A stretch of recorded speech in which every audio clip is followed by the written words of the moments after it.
Breaking news చూస్తున్నారు. Peerzadiguda software engineer Tejaswini కేసులో mystery వీడటం లేదు.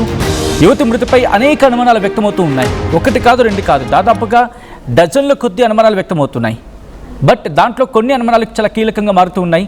అందులో the very first one, Tejaswini మృతికి మానసిక కుంగుబాటే కారణమా? అంటే మానసిక వ్యధన అనుభవిస్తూ ఉందా? మానసికంగా ఇబ్బంది పడుతూ ఉందా? ఇది the very first question raise అవుతూ ఉంది. ఇక ఆ తర్వాత ఆర్థిక కారణాలతో ప్రాణాలు తీసుకుందా అనేది, ఏమైనా ఫైనాన్షియల్ ఇష్యూస్ ఉన్నాయా ఆమెకు అనేది, ఫైనాన్షియల్ ఇష్యూస్ ఏమైనా కారణంగా ఉన్నాయా, లేకపోతే ఇంకా ఇతర కారణాలు ఏమైనా ఉన్నాయా? ఇక ఆ తర్వాత మూడవది, లైంగిక వేధింపులతో చనిపోయిందా అనేది తేజస్విని విషయంలో రైజ్ అవుతున్న థర్డ్ క్వశ్చన్. ఇక నాలుగోది, గుడిలో విగ్రహం ఎందుకు తీసుకెళ్ళింది? ఆ రోజు నగ్నంగా పరిగెడుతూ గుడిలోకి వెళ్ళి గుడిలో విగ్రహాన్ని ఎందుకు తీసుకువెళ్ళిపోయింది? తేజస్విని తీసుకెళ్లిన విగ్రహం ఎక్కడుంది? ఇది ఐదో క్వశ్చన్. ఇక ఆ తర్వాత క్షుద్ర పూజలతో ఏమైనా లింక్ ఉందా? ఆరో ప్రశ్నగా మన ముందు ఉండిపోయింది. ఇక ఏడోది, బిల్డింగ్లో సెకండ్ ఫ్లోర్ సీసీటీవీ ఎందుకు ఆఫ్లో ఉంది? బిల్డింగ్లోని సెకండ్ ఫ్లోర్ సీసీటీవీ ఎందుకు ఆఫ్లో ఉంది? ఇంట్లో నుంచి నగ్నంగా ఎందుకు బయటకు వచ్చింది? తేజస్విని విషయంలో తల్లి నిజం దాస్తూ ఉన్నారా? తేజస్విని చనిపోయిందా, చంపేశారా? అజయ్ నన్ను వదిలేయి అంటూ తేజస్విని అరిచింది అనే మాటల్లో ఎంతవరకు వాస్తవం ఉంది? ఇలా 11 వరకు ప్రశ్నలు రైజ్ అయ్యాయి. ఇక 12వది, అజయ్కి తేజస్వినికి మధ్య ఉన్న రిలేషన్ ఏంటి? ఎవరా అజయ్? ఎందుకు అజయ్ అజయ్ అనే అంశాన్ని అక్కడ ప్రస్తావించింది? అసలు అజయ్ అనే అంశం ఎందుకు వచ్చింది? దీని గురించి మాట్లాడుకుంటున్న సందర్భం. ఈ నేపథ్యంలో అక్కడ వాళ్ళు ఏమంటూ ఉన్నారు, లోకల్ స్థానికులు ఏమంటూ ఉన్నారు? ముందుగా స్థానికులు ఏమన్నారో చూద్దాం, ఆ తర్వాత డీటెయిల్గా మాట్లాడుకుందాం. నేను నైటే పడుకున్నాను. అరౌండ్ బాడీ తీసుకెళ్ళినప్పుడే తెలిసింది నాకు, దానికి ముందైతే తెలియదు. కానీ పోలీసుల వాళ్ళకి ఏం తెలియదు యాక్చువల్లీ బ్యాక్ సైడ్ ఇట్లా పడినాయి అని. మేము వెళ్ళి చెప్తే వాళ్ళు వచ్చి చూసుకున్నారు అనమాట. కొన్ని బట్టలు అయితే పైన ఆడుతున్నాయి, ఇన్నర్ వేర్స్ అని. ఇక్కడ book and phone, ear pods, good night అన్ని ఇట్లా పడిపోయినాయి వీళ్ళ ఇంట్లో. అది మిడ్ నైట్ వాడేసిరో ఎప్పుడు వాడేసిరో తెలియదు, కానీ అవన్నీ ఉన్నాడు. చూసి పోలీసు వాళ్ళకి చెప్పిన నేనే, వాళ్ళు వచ్చి తీసుకున్నారు. అన్ని తీసుకున్నారు. ఎప్పుడైనా మీకు అరుపులు కానీ అట్లాంటివి ఏమన్నా? నథింగ్, అసలు ఈ బిల్డింగ్ లో సౌండ్స్ ఏ రాకు, బయటికి క్లోజ్ అంతే. ఇది ఇక్కడ ఓల్డ్ వాల్ క్లోజ్ ఉంది కాబట్టి ఇక్కడ మాకేం తెలియదు. ఎయిర్బిఎన్బి అంటున్నారు, అండ్ 1 lakh దాకా పే చేసిందని అంటున్నారు.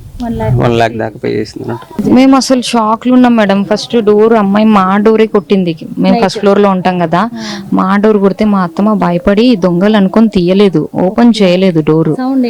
సౌండ్ గబా గబా గబా బాధేసిందంట డోరు గట్టి గట్టిగా. మా అత్తమ్మ దొంగలు వచ్చిర్రేమో అని భయపడి ఆమె షాక్ లో అసలు సోఫా మీద కూర్చుండిపోయింది, అంతేగాని డోర్ ఓపెన్ చేయలేదు. మార్నింగ్ మాకు 6 o'clockకి తెలిసింది ఇష్యూ అంతా. సరిగా రెస్పాండ్ అవ్వలేదు. అడుగుతుంటే ఇక్కడ ఓనర్స్ అందరు అడుగుతుంటే రెస్పాండ్ అవ్వలేదు. ఇంకా కోపంతో విండో వేసేసింది. మీకెందుకండి, మా ఓనర్తో మేము మాట్లాడుకుంటాం అనేసి అన్నది. మీరు వెళ్ళి తీసుకురాకపోయిరా మా కూతుర్ని అని అన్నది. ఆఫీస్ అనే చెప్పినారు, డైలీ వస్తుంటారు, అంత డిస్టర్బెన్స్ కూడా మాకేం ఉండదు. సెకండ్ ఫ్లోర్ కాబట్టి మేము అంతా పట్టించుకోము. మా ఫ్లోర్ వరకే మేము ఉంటాము, చూసుకుంటాం, రావడం పోవడం అంతవరకే, కానీ సెకండ్ ఫ్లోర్ వరకైతే మేము ఎప్పుడు పట్టించుకోలేము. అంటే తను గోడ దుంకింది అంటారు, మేము చూడలేదు. మా పాప రాత్రి 2 వరకు చదువుకున్నాక అరుపులు ఎక్కువ నచ్చినట. మమ్మీ భయం వేసింది నాకు, నేను లైట్లు వేసి ఇట్లా విండో తీసి చూసిన వరకు ఇట్లా వచ్చి అట్లా పోయింది. అట్లా గోడ నుండి అట్లా వెళ్ళిపోయిందంట. వెళ్ళిపోయి పైన వాళ్ళని ఆ డోర్ కొట్టిందంట. వాళ్ళు ఈ బిల్డింగ్ లో ఆ డోర్ ఇటు మొత్తం రోడ్డు మీద కేకలు కాపాడండి అని సంథింగ్ పేరు వాళ్ళకిందట.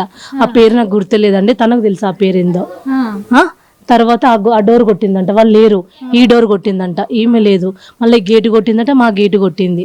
కొట్టే వరకు మేము రాత్రి కదా, ఆ రోజు నేను బండి వరకు 1:30 అయింది. మేము లోపల పడుకున్నాం. మా పాప భయం వేసి లోపల డోర్ పెట్టి మమ్మీ నాకు భయం లోపల పడుకుంది. పొద్దున లేసి మమ్మీకి ఇలా జరిగింది, అబద్ధాలు అడుగుతున్నాను అట్లా, నిజం ప్రామిస్ మమ్మీ జరిగిందంటే పక్కామని అడిగిన. అంటే అవునరా జరిగింది, కేకలు వేసుకుంటూ ఊరుకుంటూ వచ్చింది. ఊరుకుంటూ వచ్చి ఇటు వెళ్ళిపోయిందంట. వెళ్ళిపోయి టెంపుల్ కాడికి వెళ్ళిపోయిందంట. అంతవరకు తెలుసు, తర్వాత నాకేం తెలియదు. మొత్తం తిరిగేసింది. మళ్ళీ ఇక్కడ బ్యాచులర్స్ ఉన్నారు కదా, అమ్మకు గుడ్డ కప్తామని ఆమె ఎమ్మడి వెళ్ళారంట, 3 బ్యాచులర్స్. కానీ ఇక్కడ కింద ఉంటారు, కానీ నాకు తెలియదు అంతవరకు తెలిసింది. చూసారుగా, స్థానికులు చాలా అనుమానాలు వ్యక్తం చేస్తూ ఉన్నారు. ఒక 3 వెళ్ళారు అని చెప్పి ఆమె చెప్తున్నారు ఆఖరిలో. ఆ ముగ్గురులో ఎవరైనా ఉండుంటారా? అనేక అనుమానాలు వ్యక్తమవుతూ ఉన్నాయి. అక్కడ లోకలైట్స్ చెప్తున్న దాని ప్రకారం చూస్తుంటే క్వశ్చన్స్ రైస్ అవుతూ ఉన్నాయి. ఇంటికి వెళ్ళి తలుపు కొట్టింది, కాపాడమని చెప్పి రిక్వెస్ట్ చేసింది అని చెప్పి. ఎందుకోసం? ఒకటి, అక్కడ ఇంటిలో నుంచి ఏదైనా ఇష్యూ అయిన తర్వాత తల్లితో మనకి ఒక్కసారి ఆ ఓవరాల్ పిక్చర్ గురించి మాట్లాడుకుంటే ముందు రోజు వినిపించిన మాట ఏంటంటే కనుక ది వెరీ ఫస్ట్ థింగ్, తల్లితో గొడవపడి ఇంటికి గొళ్ళెం పెట్టింది, బయటకు పరిగెత్తుకొచ్చింది. అదే నగ్నంగానే ఇటు గుళ్ళోకి వెళ్ళింది, అక్కడ చీరను దొంగిలించింది. అక్కడి నుంచి ఇంకా కనిపించలేదు. ఆ తర్వాత కనిపించింది నిర్జీవంగా అని చెప్పి ఇది వినిపించిన మొదటి మాట. పోనీ అదే తీసుకుందాం, తల్లితో గొడవపడి ఇంట్లో గొళ్ళెం పెట్టేసింది అనుకుందాం. అక్కడి నుంచి వచ్చి ఎందుకు కింద కొట్టింది? అంటే మిగిలిన వాళ్ళు ఎందుకు డోర్ నాక్ చేసింది?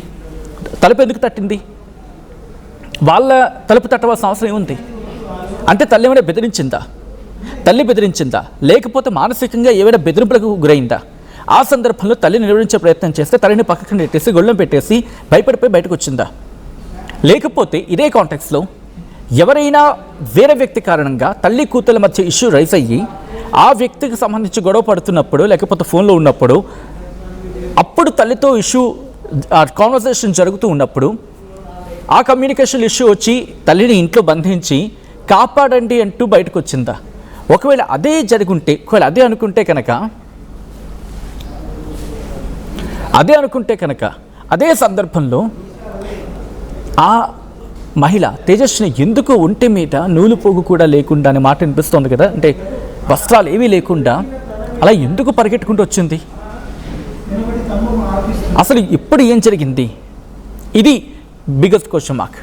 మా ప్రతినిధి Nirmala from the day one ఈ ఇష్యూని ట్రాక్ చేస్తూ ఉన్నారు. డీటెయిల్ ఇన్వెస్టిగేషన్ జరుగుతుంది. ఒకసారి నేను నిర్మల దగ్గరికి వెళ్తున్నాను. నిర్మల, ఈ కేసుకి సంబంధించి ఇన్వెస్టిగేషన్లో ఏ విషయాలు బయటపడుతున్నాయి? ఒక్కసారి మీ దగ్గరికి వచ్చే ప్రయత్నం చేస్తా. బట్ బిఫోర్ దట్, విండో నుంచి తేజస్విని విసిరేసిన ఆ వస్తువులను మీరు చూడొచ్చు. తేజస్విని విసిరేసిన వస్తువులు కూడా అవన్నీని. సో ఆ వస్తువులు చూడొచ్చు. మీరు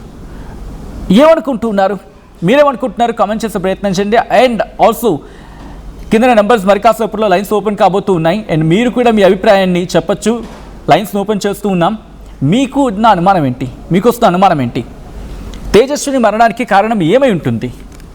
ఈ అంశానికి సంబంధించి మీరు కూడా మీ అభిప్రాయం వ్యక్తం చేసే ప్రయత్నం చేయండి. కింద నెంబర్ స్క్రోల్ కాబోతున్నాయి. మరి కాసేపట్లో లైన్స్ ఓపెన్ కాబోతున్నాయి. 04069316611 04069316622. I repeat, 04069316611 04069316622. ఈ నంబర్లకు కాల్ చేసి మీరు మీ అభిప్రాయాన్ని వ్యక్తం చేయొచ్చు. అండ్ మీకున్న అనుమానాలని మీరు